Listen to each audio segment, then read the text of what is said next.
retrouvons au musée Adrien Dubouchet de Limoges pour présenter les différentes techniques de décor, puisque, chose rare pour un musée des arts décoratifs, ce musée présente tout un espace consacré aux techniques de fabrication, 4 techniques dont celle de la décoration, sous 2 axes, le décor manuel d'une part et le décor imprimé d'autre part.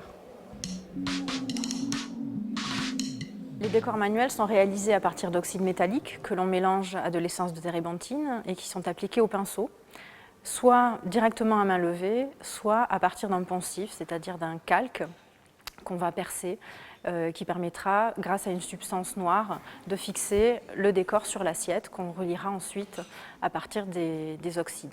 Ces oxydes métalliques, lorsqu'ils sont crus, ils ont une couleur très différente de celle qu'on obtiendra après cuisson, ce qui explique l'existence d'assiettes échantillons qui permettent de savoir à l'avance pour l'ouvrier quelle couleur on obtiendra après cuisson.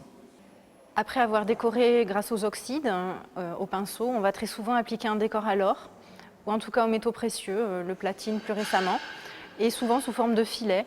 C'est alors un ouvrier fileur qui va se charger de cette tâche, spécialement formé pour cela. Appliqué directement au pinceau, l'or est tout d'abord noir, et puis quand il cuit, il devient mat, et la plupart du temps, on va le brunir ensuite grâce à des brunissoirs en pierre d'agate, une pierre très dure qui permettra de révéler la brillance de cet or. Aujourd'hui, il existe aussi un or qui est directement brillant après cuisson. Ce qu'il faut préciser, c'est que l'or et quelques autres oxydes se cuisent à des températures inférieures à la cuisson de la porcelaine qui, elle, se cuit à 1400 degrés, l'or se cuisant par exemple à 600 degrés.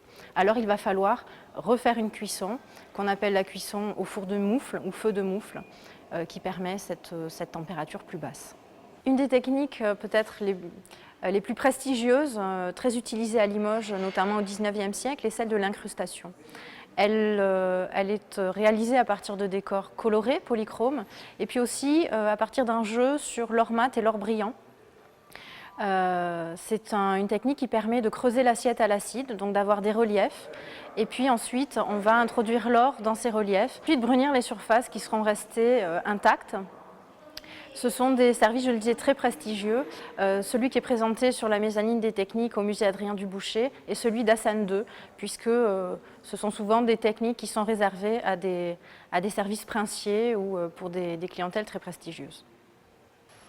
En ce qui concerne les décors imprimés, ils permettent de retracer finalement toute l'évolution des techniques d'impression à partir de l'impression des décors sur porcelaine.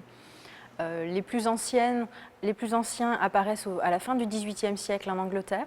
Ce sont les techniques de la taille douce, à partir d'une plaque de cuivre qui est gravée, sur laquelle ensuite on applique l'encre et le papier, qui permet ensuite d'être reporté sur l'objet.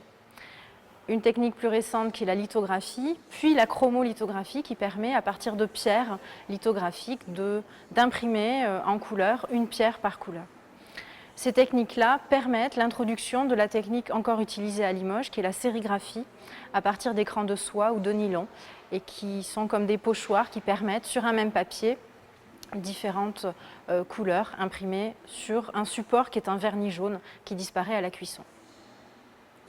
L'apparition des machines d'impression et ces décors imprimés participent de l'industrialisation de la fabrication et également des décors donc, au XIXe siècle, au moment de la révolution industrielle.